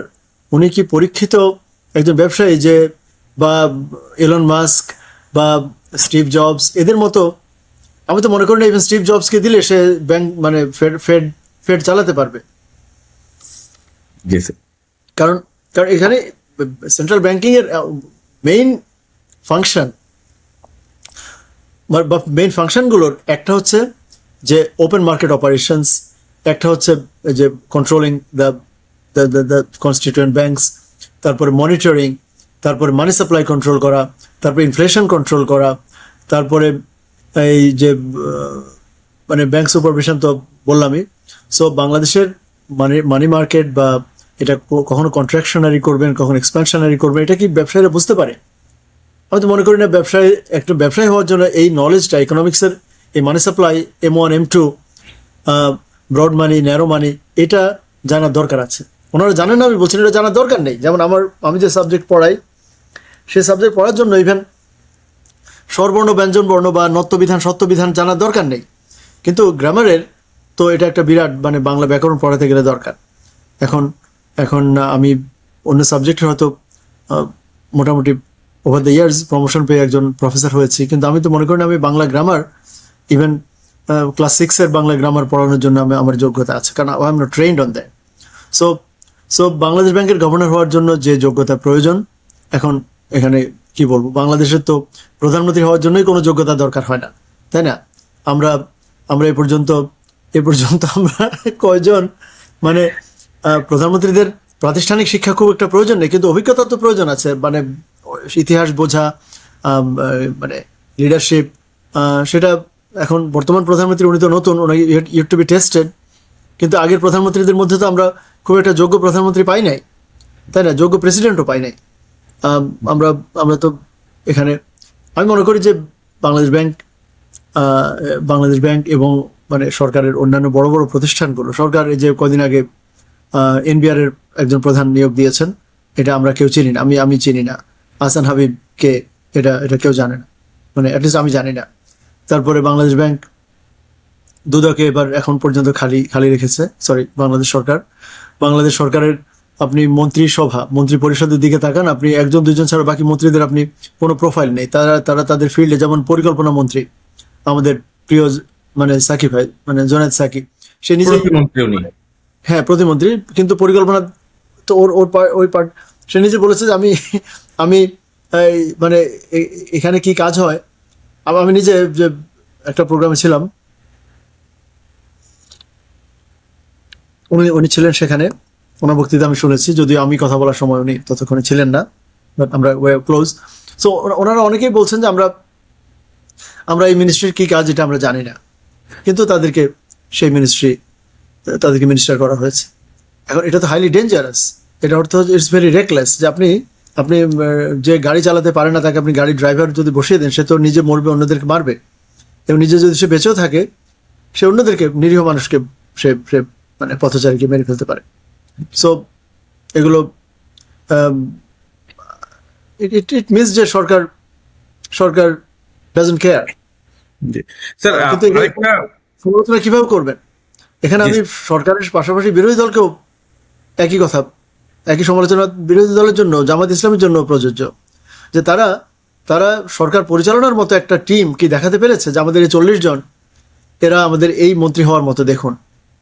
সো তাদেরকেও তো মানে দেশের থেকে মানে নিজের দলের ভিতর না খুঁজে দেশের ভিতর ভালো মানুষ খুঁজে দরকার নিজের থেকে গিয়ে তাদেরকে ওই যে ডিজিএফআই পাঠিয়ে যেমনি জিয়া রহমান সাহেব লোক রিক্রুট করেছিলেন, যে এখানে এদের উচিত হবে নিজের থেকে গিয়ে মানুষকে সলিসিট করে যে আপনারা আসুন, আমাদের উই নিড এ টিম যারা বাংলাদেশে এই সরকারকে সঠিক পথে রাখতে পারবে। তারা এমপি না হোক, তারা এ ধরনের টিম আপনি ইনফর্মাল বা অ্যাডভাইজারি টিম জামাতও তো দেখাতে পারে নাই, না তাই না? আওয়ামী লীগ তো পারে না। এখন আওয়ামী লীগের ব্যর্থতার উপরই তো বিএনপি উইন করেছে। আওয়ামী লীগ ব্যর্থ না হলে তো মানুষ বিএনপিকে ভোট দিত না। এখন বিএনপি ব্যর্থ হওয়ার জন্য যদি আমরা দোয়া করি যে ব্যর্থ হলে তারপরে জামাত আসবে, সেটা তো হওয়া উচিত না। আমরা তো মনে করি যোগ্যতার পরীক্ষা আসা উচিত, যে যে মানে বুঝছেন, মানে রেস টু দ্য বটম মানে না হয়ে খারাপের মধ্যে প্রতিযোগিতা না হয়, প্রতিযোগিতা ভালোর মধ্যে হওয়া উচিত আসলে। So I think Bangladesh bank governor ছাড়া আই থিঙ্ক পলিটিক্যাল ইন্টারভেনশনের কতগুলো নমুনা বা ইত্যাদি নিয়ে আমরা যদি কয়েক মিনিট কথা বলে তবে শেষ করতে পারি যে কেন স্যার, পলিটিক্যাল ইন্টারভেনশন। শেষ করার আগে আমার আরেকটা টপিক কভার করা ছিল, এটা ভেরি ইম্পর্টেন্ট টপিক। সেটা হচ্ছে যে আমাদের এইবারের যে বাজেট দিল সরকার, 9,38,000 কোটি টাকা, এর মধ্যে এনবিআর বা রেভিনিউ থেকে আসলো 6,95,000 কোটি টাকা, বাকি 2,43,000 কোটি টাকা অভ্যন্তরীণ ঋণ এবং ইন্টারনাল এবং এক্সটার্নাল ঋণের মাধ্যমে। তো আমি যদি ভুল না করে থাকি, খুব সম্ভবত ব্যাংকগুলো থেকে সরকারের ঋণ নেওয়ার পরিকল্পনা হচ্ছে 1,12,000 কোটি টাকা। তো সেই ক্ষেত্রে ব্যাংক থেকে যদি সরকারি এত বড় পরিমাণ ঋণ নেয়, ব্যাংক কি ছোট বা মধ্যম ব্যবসায়ীদের ঋণ দিতে সামর্থ্য হবে কিনা, এবং সেটার প্রভাব বেকারত্বের উপর কি পরিমাণ পড়তে পারে, এটা নিয়ে একটু আলোচনা করতে হবে স্যার। এটা একটা জিনিস এখনো এখনো পাবলিক ডোমেইনে আসে নাই।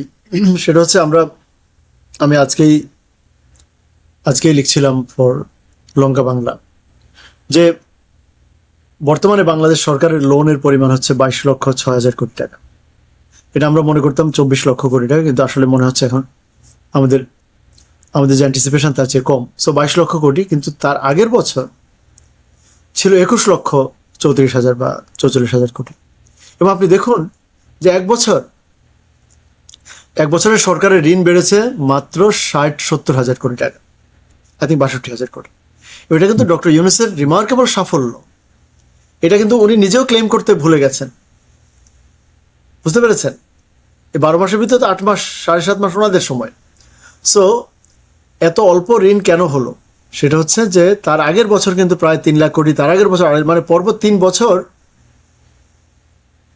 বছর কিন্তু 2022 থেকে 22 জুন থেকে 23, 24, 25, 26 4 বছরের ভিতর এই চলতি বছরে সবচেয়ে কম লোন হয়েছে।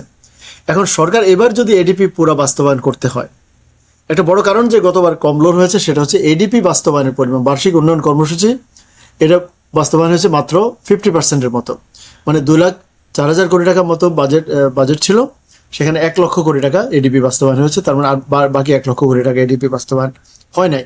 আর বিভিন্ন কৃচ্ছতা এবং বিভিন্ন সংযমের কারণে অপারেটিং এক্সপেন্ডিচার কন্ট্রোলে ছিল। আবার মোর ইম্পর্টেন্টলি সরকার অনেক বেশি লোন শোধ করতে পেরেছে। আই থিঙ্ক সেটা একটা বড় কারণ যে সরকারের লোনের পরিমাণ কমেছে। এখন চলতি বছর সরকার যদি 1,12,000 হোক, টোটাল ডেফিসিট হবে মিনিমাম 3 লক্ষ কোটি টাকা। কারণ সরকার যে 6,95,000 কোটি টাকা উঠাতে পারবে বলেছে, আমার ধারণা সরকার খুব বেশি হলে 5.5, 5 আর 6 এর মাঝখানে কোনো একটা অ্যামাউন্ট সরকার রেজ করতে পারবে। আমি আগে মনে করতাম যে 5,000, এখন 5 লক্ষ। আমার ধারণা 5 লক্ষের চেয়ে একটু বেশি সরকার কালেক্ট করতে পারবে। কারণ এনবিআর এবার করেছে 4,10,000 কোটি। সো সামনের বছর হয়তো 4,40,50,000 কোটি টাকা সর্বোচ্চ, যদি আমি 10-11% বা ইভেন 20%ও যদি হয়, তাহলে এনবিআর টোটাল কালেক্ট করতে পারবে হয়তো 5 লক্ষ কোটি টাকা, হুইচ ইজ হাইলি আনলাইকলি। আর বাকি যদি 1 লক্ষ কালেক্ট করে, তাও তো মাত্র 6 লক্ষ। সো 1 লক্ষ কোটি টাকার শর্টেজ পড়বে। সো সরকারের যে এক্সপেক্টেড যে লোন, তার চেয়ে বেশি লোন হবে যদি এডিপি ফুলি বাস্তবায়িত হয়। কিন্তু গুড নিউজ হচ্ছে এডিপি বাস্তবায়িত হবে না। সরকার 3 লক্ষ নিউজ স্যার। এডিপি না, আমি মনে করি in a sense good news. কারণ এই সরকার বা কোনো সরকারের হাতেই আপনি যত বেশি পারচেজের কাজ দেবেন তত বেশি তারা দুর্নীতি করবে।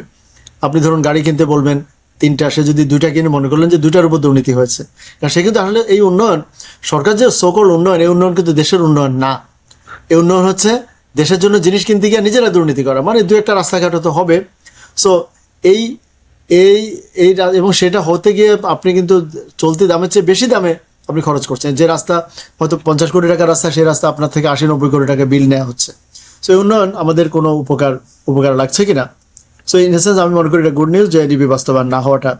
সরকারের উন্নয়ন করার মিনিমাম ক্ষেত্র ছাড়া বাকি সরকার উন্নয়ন করার প্রয়োজন ছিল না। আচ্ছা, এখন আমরা রিভলভিং বাজেট, যেটা পরিচালন বাজেট, সেটা পুরোটাই খরচ হবে অথবা তার চেয়ে বেশিও হতে পারে। সেজন্য আপনি যে ক্রাউডিং আউট ইফেক্টের কথা বললেন, যে সরকার যদি ঋণ নিতে চায় 1,12,000 কোটি, আমার ধারণা সরকার আরো বেশি ঋণ নিতে হবে, এবার 1.5 লক্ষ কোটি টাকা ঋণ নিতে বাধ্য হবে। আর এক্সিস্টিং লোন যেগুলো ম্যাচিওর করবে সেগুলো তো তাকে শোধ করতে হবে, সেগুলো শোধ করবে আবার নতুন করে লোন নিয়ে। তো সরকারের লোন কিন্তু কন্টিনিউ করবে, এটা নতুন ঋণ। সরকার টোটাল ঋণ কিন্তু 1 লাখ কোটি না, নিবে প্রায় 4-5 লাখ কোটি টাকায় নেবে, কিন্তু আগেরগুলো কিছু রিনিউ করবে।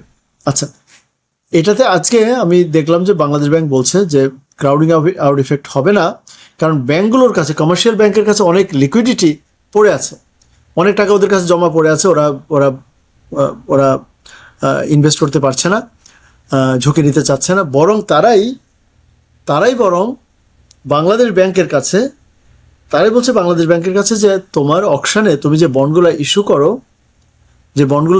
সেটাতে আমি পার্টিসিপেট করছি। এবং বন্ড ইল্ড কমে যাওয়ার মানে হচ্ছে, সামিন, বন্ড ইল্ড কমার কারণ হচ্ছে যে বন্ডে সরকার যে সুদ দিতে হতো তার চেয়ে কম সুদে সে বন্ড ইস্যু করতে পারছে। তার মানে সরকার ধরুন আজকে 5,000 কোটি টাকা সকালবেলা, রোববার সকালে নিতে যায়, এবং ব্যাংকগুলো সেখানে তাকে 10,000 কোটি টাকা ধার দেওয়ার জন্য রেডি। সেজন্য সরকার ওই ইন্টারেস্ট রেটটা কমাতে পারছে, এখন প্রায় 10-এর কাছে নিয়ে আসতে পেরেছে। আগে এক পর্যায়ে 12.92 হয়েছিল বাংলাদেশে, প্রায় 13% হয়েছিল। আচ্ছা, একটু লাইনে থাকুন। হ্যালো স্যার, রবি ভাই। আমি তো অফিসে, আপনি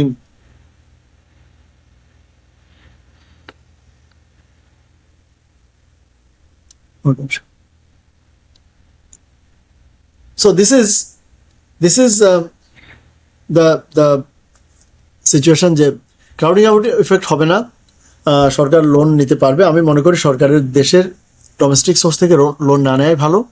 সরকার উচিত হবে বিদেশ থেকে লোন নেওয়া যতটা পারা যায়। এই যে 5 বিলিয়নের জন্য আলাপ আলোচনা চালাচ্ছে, এটা হচ্ছে 6 বিলিয়ন, 6-এর উপরে যাবে, 7-এ না গেলেও। এবং এটাই ভালো হবে কারণ এখানে সুদের হার কম, অ্যাবাউট 3 থেকে 4 গুণ কম, এখানে 2.5%। আপনি কেন ডোমেস্টিক থেকে এত, এবং একটাই উপায়, মানে বাংলাদেশ সরকার যদি লোনটাকে সাস্টেনেবল করতে হয় তাহলে বিদেশের যেমনি 1-2% লোন করে, সর্বোচ্চ 3.5%। আমেরিকাতে গভর্নমেন্ট ট্রেজারি বিলস 3%-এর উপরে আমি বিক্রি হতে দেখি নাই, আগে হতো 3.5% পর্যন্ত, এখন সরকার খুব কমফোর্টেবলি 3%। তো আমাদের সরকার যদি বিদেশ থেকে লোন করে, এবং আমাদের আগের যে প্ল্যান বলেছিলাম সভরেন বন্ডস ইস্যু করা, সরকার সেই বন্ডের লাইনে গেছে, আর গ্লোবালি সে রোড শো করতে যাচ্ছে। মানে মনে হচ্ছে যে আমাদের ওই যে ইন্টারকনে যে পলিসি গুলো বলেছিলাম বিরোধী দলের জন্য, এর প্রায় অনেকগুলো কিন্তু সরকার এখন বাস্তবায়ন করছে। যেমন আমার ওয়ান অফ দ্য প্রপোজাল ছিল যে আমরা সুদের ইয়েটা কমাবো, সুদের বার্ডেন কমাবো by converting some of the domestic, মানে taka denominated loans into dollar denominated loans, যে দেশীয় টাকার লোনটাকে আমরা বিদেশি লোনে কনভার্ট করবো বাই সেলিং সভরেন বন্ডস। আপনি দেখবেন সেই বক্তৃতায় আছে। এবং সরকার এখন কিন্তু, আপনি ওই জামাতের পলিসি সামিটে যেটা প্রস্তাব দিয়েছিলেন স্যার। জি, এখন সরকার বলছে যে আমরা বিদেশ থেকে লোন নেব, সে রোড শো করবে বিভিন্ন দেশে, এবং আমি মনে করি এটা একটা ভালো উদ্যোগ। কারণ বাংলাদেশ এখনো সরকারের যেহেতু ডলারের অসুবিধা হচ্ছে না, যে রেটিং আছে তাতে বাংলাদেশ সরকার ইজিলি 5 to 6%, যদি আপনি 6%ও বড় করতে পারেন তাহলে অসুবিধা কি। তবে আমাকে একজন, আপনাদের সাথে শেয়ার করার মতো, আমাকে একজন সচিব, আমাদের বন্ধু মানুষ, সিনিয়র সেক্রেটারি, উনি অর্থ বিভাগে ছিলেন, বাজেটের দায়িত্বে ছিলেন বিভিন্ন সময়, উনি বলেছেন অন্য কথা। উনি বলেছেন যে দেশ থেকে লোন নেওয়া বেটার, কারণ দেশে যদি লোনের সুদ দেই এটা তো আলটিমেটলি তাদের ইনকাম।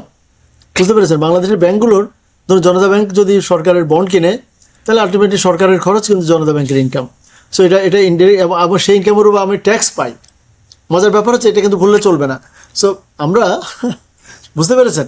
সো সরকারের এই যে 1,40,000 কোটি টাকা যদি সরকার ঋণের উপর সুদ দেয়, এটা কারো না কারো ইনকাম না, যারা বন্ড কিনছে ঘুরে ফিরে মানে টাকাটা বাংলাদেশের পকেটেই থাকতেছে আর কি। ইনকামের উপর আবার সে বলছে আমি আবার 25% ট্যাক্স করতে পারবো। এটা কিন্তু একটা ইম্পর্টেন্ট জিনিস।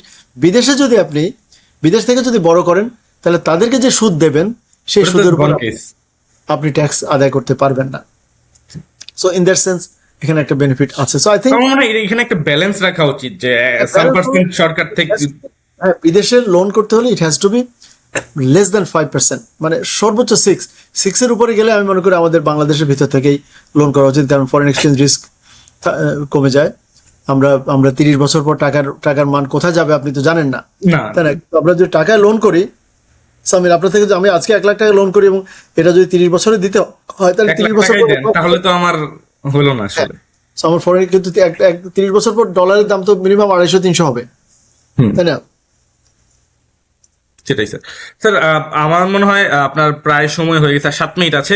সর্বশেষ যে বাংলাদেশের যে ইকোনমির যে বর্তমান সিচুয়েশন, এই সিচুয়েশনটা কতটুকু বিজনেস ফ্রেন্ডলি, এবং এই সিচুয়েশনটা ডে বাই ডে যদি আমরা ইমপ্রুভ করতে চাই, সেক্ষেত্রে সরকারের বেসিক কি কি ফর্মুলা অ্যাপ্লাই করা উচিত সেগুলা একটু সাজেস্ট করবেন, আমরা এর মাধ্যমে শেষ করবো প্রোগ্রাম। ঠিক আছে, বাংলাদেশে বর্তমান এটা তো আমি অত অত অত জ্ঞান রাখি না যে বাংলাদেশের এত বড় ইকোনমি, এতগুলো সেক্টর, সেগুলোর বর্তমান সমস্যাগুলা এক কথায় বলা। কিন্তু সাধারণ একজন নাগরিক বা একজন অবজারভার হিসেবে আমি মনে করি বাংলাদেশের 1 নম্বর সমস্যা এই মুহূর্তে আনএমপ্লয়মেন্ট। আমাদের দেশে বেকারত্ব, ক্ষুধা, দারিদ্র, বেকারত্ব, আপনি মানে এটার আমাদের ইয়ুথকে, স্পেশাল ইয়ুথ, তাদেরকে মানে ইটস ক্রিপলিং এভরিওয়ান। দ্বিতীয় আর সরকারের বড় সমস্যা হচ্ছে সভরেন ডেট। সরকারের যে ঋণ একটা বড় সমস্যা। ব্যাংকিং সেক্টরের নন পারফর্মিং লোন আরও নন পারফর্মিং হবে, এবং সরকার আজকে দেখেছেন আপনি, আজকে বা গত কয়েকদিন ধরে তারা একটা এক্সিট প্ল্যান দিচ্ছে যে তুমি পুরো আসল যদি একসাথে দিতে পারো তাহলে সুদ দিতে হবে না, যেটা ডিফল্টেড লোন। আমি মনে করি এই যে বিভিন্ন সাবসিডি বা ইত্যাদি, এটা যারা বড় বড় ডিফল্টার, ধরুন যারা 11,000 কোটি 12,000 কোটি আছে, তারা তো এখন 11,000 কোটি টাকা দিতে পারবে না। তাদেরকে একটা করা যেতে পারে, যদি আপনি আসলেই সুদ ছাড়া তাকে এক্সিট প্ল্যান দিতে চান, তাহলে আরেকটু লম্বা সময়, 6 মাসের মধ্যে কারো পক্ষে 11,000 কোটি টাকা জোগাড় করা সম্ভব না। তাকে আরো লম্বা সময় ধরে আপনি রিস্কেজুল করুন। অথবা আমরা কেন এমন করি না? আচ্ছা, আমি আরেকটা ক্রিয়েটিভ সলিউশন বলি সামিন। ধরুন আপনার সাথে আমার চুক্তি হলো যে এবং আমি কনভিন্সড হলাম যে আপনি আসলেই একজন ভালো বড়োয়ার, কিন্তু বিপদে পড়ে আপনি টাকা দিতে পারছেন না। সো আপনাকে আমি বললাম যে ঠিক আছে, সুদের টাকা দিতে হবে না, আপনি আসল টাকা দিয়ে যান। এর চেয়ে আপনি যদি এবং কিন্তু টাইম দিচ্ছি আপনাকে 6 মাস, কারণ অনেক কিছু আছে আপনি করতে চান কিন্তু আসলে 6 মাসের মধ্যে পারবেন না। তখন আরেকটা করা যায় না, যে আপনাকে আমি সাবসিডাইজড ইন্টারেস্টে, যে ঠিক আছে 6 মাস না, আপনি 2 বছরই নেন, কিন্তু আপনি 2 বছর আমাকে 3%, 4%, 5% সুদ দেন। খেয়াল করেছেন কিনা? মানে আপনি আমার কাছ থেকে এখন মুক্তি পেতে হলে 6 মাসের মধ্যে পুরো টাকা হাজির করতে হবে। এর চেয়ে বরং আমি মনে করি এগুলো কয়েকটা ক্রিয়েটিভ হতে পারে, যে কারো সাথে 6 মাসের জায়গায় 1 বছর, কিংবা এমনকি 2 বছর সময় দেওয়া যেতে পারে, যদি সে সত্যি শুধু আসল দিয়ে বেরিয়ে যেতে চায়। Based on the previous history, এটাও চেক রাখেন। It should be all case by case, পুরোটাই কেস বাই কেস হবে। আচ্ছা, আর দ্বিতীয় হচ্ছে যে কারোর জন্য একদম সুদ টোটালি মওকুফ করছেন, কারোর জন্য একদম 14%, এটার থেকে মুক্তি পাওয়ার উপায় কি? আরো 60,000 কোটি টাকা সেখানে 7%-এ দিচ্ছে সরকার। এখন এসএমইতে 5%-এ লোন দেয় সরকার। বিভিন্ন জায়গায় কিন্তু আসলে সাবসিডাইজ লোন কিন্তু আছে, এবং এখনো আবার ওয়ার্কিং ক্যাপিটালের জন্য বলছে যে আমরা অনেককে দেবো। তারপর আরো এই যে নতুন একটা প্রজেক্ট আসছে, যে আপনি যারা স্টার্ট আপ করবে তাদের আপ টু 10 কোটি, আই থিঙ্ক 10 কোটি না 10 লক্ষ টাকা বিনা সুদে লোন দেবে। সো এরকম বিভিন্ন মানে সাবসিডাইজ লোন যেহেতু আছে, আমি মনে করি overall there is a strong case to reduce interest rate. বাংলাদেশের ইন্টারেস্ট রেট এত হাই হওয়াটাও কিন্তু নন পারফর্মিং লোন বাড়ার একটা বড় কারণ। কারণ অনেকে লোন নিয়েছে তখন সুদের হার ছিল কম, এখন সে পে করে তার কোনো, কারণ কারখানা বন্ধ, কারখানা থেকে ইনকাম নেই, ব্যবসা থেকে ইনকাম নেই, তাহলে সে টাকা সুদ দেবে কোত্থেকে, তাই না? সো সরকারের সিরিয়াসলি দেখা উচিত যে মানে আমার মনে হয় বাংলাদেশ গ্রোথ তো দূরের কথা, বাংলাদেশ কোনো ধরনের মন্দার দিকে যায় কিনা, কারণ যেটা বললাম যে বেকারত্ব একটা একটা বড় সমস্যা। তারপর এক্সপোর্টে কোনো গ্রোথ নেই, গত বছর এক্সপোর্ট অন ব্যালেন্স কিন্তু ডিক্লাইন করেছে। আমেরিকাতে তো অ্যাবাউট 8% ডিক্লাইন করেছে, but globally about less than 1%, but কমেছে। সো দীর্ঘদিন কিন্তু গ্রোথ এক্সপোর্ট প্রতি বছর বেড়েছিল। তারপরে বেতন, পে স্কেল কোথেকে দেবে, হেলথে তো একেবারে মানে নরক অবস্থা। হেলথে আপনি ঢাকা মেডিকেল হসপিটাল বা কোনো পাবলিক হসপিটালে আপনি ইমার্জেন্সি রুমে যান, এবং প্রেফারেবলি সন্ধ্যার পরে যাবেন, আপনি দেখবেন যে মানবতার কি মানে ঢাকার মতো জায়গায় এখানে মানুষ কিভাবে কাতরাচ্ছে। সো আই থিঙ্ক এখানে অনেক কিছু ইমপ্রুভ করার স্কোপ আছে, আমাদের ওইটুকু স্কোপ আছে যে ইমার্জেন্সিতে আরেকটু বেটার সার্ভিস করা, হসপিটালগুলোতে আরেকটু ইনভেস্ট করা।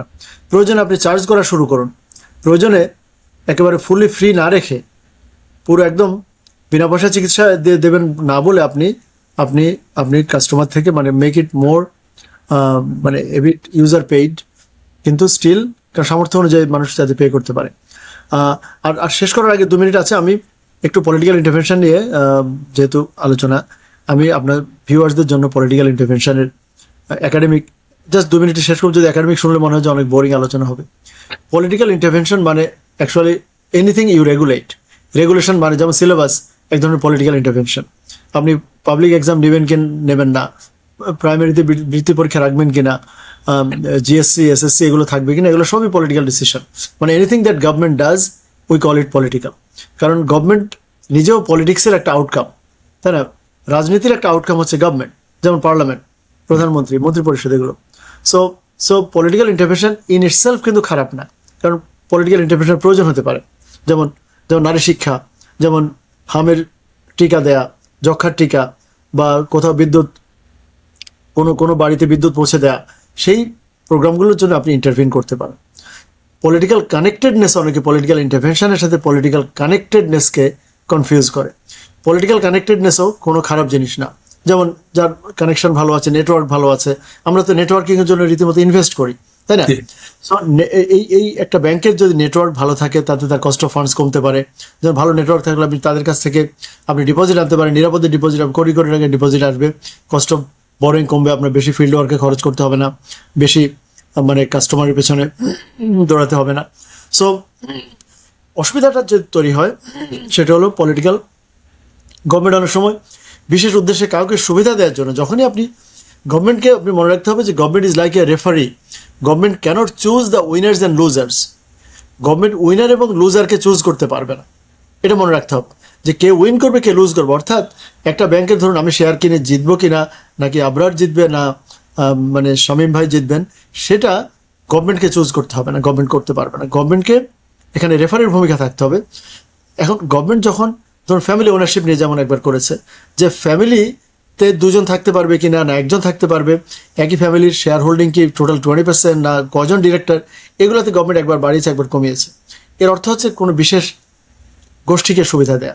তারপরে বোর্ড, আমাদের 6টা এখনো মানে 6টা রাষ্ট্রায়ত্ত ব্যাংক কিন্তু আছে, 6টা এখন নেই, 4টা রাষ্ট্রায়ত্ত ব্যাংক এবং আরও কতগুলো বিশেষায়িত অর্থনৈতিক মানে আর্থিক প্রতিষ্ঠান আছে, লাইক বিকেবি, এই যে বিএসবি, বিএসআরএস মিলে যে বিডিবিএল হলো, তারপরে বেসিক ব্যাংক, এগুলো। সেসব জায়গায় অ্যাপয়েন্টমেন্টের সময়, যেমন বাংলাদেশ ব্যাংকের গভর্নর টোটালি পলিটিক্যাল অ্যাপয়েন্টমেন্ট, দেন এখানে যদি পলিটিক্যাল ইন্টারভেনশন হয় ফর দ্য বেটার, তাহলে আপনার তো পলিটিক্যালি অ্যাপয়েন্টমেন্টটা হবে আমরা জানি, কিন্তু সেখানে আপনি কোনো বিশেষ গোষ্ঠী, ইভেন নিজের দল বা প্রতিপক্ষ দল বা কোনো ব্যক্তি, আমরা যেটা দেখেছি ইসলামী ব্যাংকের ক্ষেত্রে, যে বন্দুক ধরে, এটা প্রথম আলো, ডেইলি স্টার সব পত্রিকা আসছে সিরিজ ধরে, যে ডিজিএফআই অফিসে নিয়ে মানুষকে বন্দুক ধরে অনেকে সেখানে মানে ফেইন্ট করেছে, অনেকে সেখানে কলাপস করেছে, তাদেরকে আবার শরবত খাইয়ে তাদেরকে হসপিটালাইজ করে তারপর সিগনেচার নিয়ে, এবং ওই যে নতুন চেয়ারম্যান আরাস্তু খান সাহেব, আমি অন এয়ারই আমি নামগুলো বলছি, কারণ এই ব্যক্তিগুলোকে সেদিন আব্দুল তুষার একটা প্রোগ্রাম বলেছে যে তাদেরকে ডেকে এনে জিজ্ঞেস করেন, তাদেরকে আপনি যে জিজ্ঞাসাবাদের মানে রীতিমতো তাদের বিরুদ্ধে কেন আপনি মামলা করছেন না, যে সেই আরাস্তু খান কে, উনি একজন রিটায়ার্ড সচিব, উনি কেন মানে কোনো শেয়ার হোল্ডিং ছাড়া উনি কেন চেয়ারম্যান হতে গেলেন, এবং উনি ওনার সাথে কী সম্পর্ক, ওনাকে কীভাবে চুজ করলো। তো এরকম একটা পুরো পরিবার থেকে উইথ রাষ্ট্রীয় পৃষ্ঠপোষকতা, উইথ ডিজিএফআই, এই যে আমাদের এখানেই তো হোটেল রেডিসনে নিয়ে রেডিসনে বসে আপনি ওই যে পেপার তো সবই এসছে যে জি। কার হাতে বন্দুক ছিল, কার হাতে, এবং সেখানে এস আলম আসলেন, উনি কি দেখতে কেমন, উনি সেখানে কি বললেন, এইভাবে এটা বিচারটা আপনি শুধু এস আলমের কেন চাচ্ছেন? আমি তো ডিজিএফআই এর বিচার চাই। আমি ডিজিএফআই এর যে তৎকালীন যিনি পরিচালক ছিলেন বা যারা মহাপরিচালক ছিলেন, কারণ ডিজিএফআই এর অনুমোদন ছাড়া, স্যাংশন ছাড়া বা সেনাবাহিনী প্রধানের স্যাংশন ছাড়া এভাবে একটা ব্যাংক, এখানে যদি আপনি দেখুন, এটা যদি একটা নারী বা একটা শিশু হাইজ্যাক হতো, এখন কিন্তু আপনি আমরা আমরা কয় কোটি মানুষ এখানে, আমি বলি না যে নারী বা শিশু হাইজ্যাকের বিরুদ্ধে আপনার দাঁড়ানো উচিত না, এটা আপনার কাছে মনে হতো যে সেন্সিটিভ। এখানে এখন অফকোর্স একটা প্রাণের উপর কোনো মূল্য বসানো যায় না, প্রাইসলেস। সো একটা ব্যাংকের চেয়েও আমি মনে করি একটা প্রাণের মূল্য বেশি, কারণ 1,00,000 কোটি টাকা আপনি আপনি ইচ্ছা করলে রিকভার করতে পারবেন, কিন্তু একটা প্রাণ চলে গেলে আপনি বাঁচাতে পারবেন না। বাট এই যে দিনে দুপুরে যে এই যে ছিনতাইটা করলো তারা, এটার আমি মনে করি যে একটা মানে শাস্তি বিগার স্কেলের এটা বিচার হওয়া দরকার, এই ব্যাপারে ইনকোয়ারি হওয়া দরকার, এবং এ ব্যাপারে জবাবদিহিতা তাদেরকে আওতায় আনা দরকার। এবং একটার সাথে একটা করে অন্য আরো ওই টাকা দিয়ে, ওই ইসলামী ব্যাংকের টাকা দিয়ে সে আরো এক নাগের 60টা ব্যাংকের সে মালিক হয়ে গেল। তারপর তো দেশের অর্থনীতি আর থাকবে না, কারণ যে বললাম যে টোটাল অর্থনীতি এনবিআর কালেক্টই করে 4,00,000 কোটি, সেখানে একজনই যদি 2,20,000 কোটি টাকা নিয়ে চলে যায়, তাই না? আর অন্যরা দেশে থাকলো কি? টোটাল 6,00,000 কোটি টাকার মধ্যে 3-4 লাখ কোটি টাকা ওরা নিয়ে গিয়ে তারা সিঙ্গাপুরের সবচেয়ে বড় ধনী হচ্ছে। তখন আপনি সমাজের যে অন্য অস্থিরতা আপনার তখন মনে হবে যে আরে, আপনি ভালো লোক আর খারাপ লোকের মধ্যে পার্থক্য করতে পারবেন। আপনার মনে হয় এরা চ্যারিটি করছে, মসজিদ বানাচ্ছে, যেমন ইউনাইটেড গ্রুপ সামিটের মাধ্যমে হাজার হাজার কোটি টাকা দেশ থেকে লুটপাট করে নিয়ে এখন এখানে ইউনাইটেড ইউনিভার্সিটির সামনে দেখবেন বাংলাদেশের অন্যতম নান্দনিক একটা মসজিদ তারা বানিয়েছে, তাই না? তো মানুষ তো কনফিউজ হয়ে যাচ্ছে। যে আমি মনে করি যে এই যে বিদ্যুতের টাকা, ব্যাংকের টাকা, মানে ট্যাক্সের টাকা, স্বাস্থ্য খাতের টাকা, আমাদের এডিপির টাকা, এই যে স্পেশালি বড় রাঘব বোয়ালগুলো, আপনি 10,000 20,000 টাকার জন্য মানুষকে হয়রানি না করে 10,000 কোটি 20,000 কোটি টাকা, যেখানে 1 কোটি লোক হয়রানি না করে একজনকে হয়রানি করে, আপনি বুঝতে পেরেছেন, 10,000 জি। কোটি টাকা ওলা আপনি 1 কোটি লোকের পেছনে না গিয়ে আপনি একজনের কাছ থেকে 10,000 কোটি টাকা আদায় করতে পারেন। তাতে আপনার হয়তো 3 দিন 4 দিন সময় নষ্ট হবে, কিন্তু আপনি ইউল বি ডুইং বেটার। ঠিক আছে, ইনশাল্লাহ আপনাদের সাথে আবার অনেক ধন্যবাদ স্যার। আমরা ইনশাল্লাহ পরবর্তীতে আবার কোনো সময় আলোচনায় বসবো। আপনাকে অনেক ধন্যবাদ আপনার ব্যস্ত সময় থেকে এই এত রাতে সময় দেওয়ার জন্য। ইনশাল্লাহ ভালো থাকবেন। আসসালামু আলাইকুম। দোয়া করতে হবে।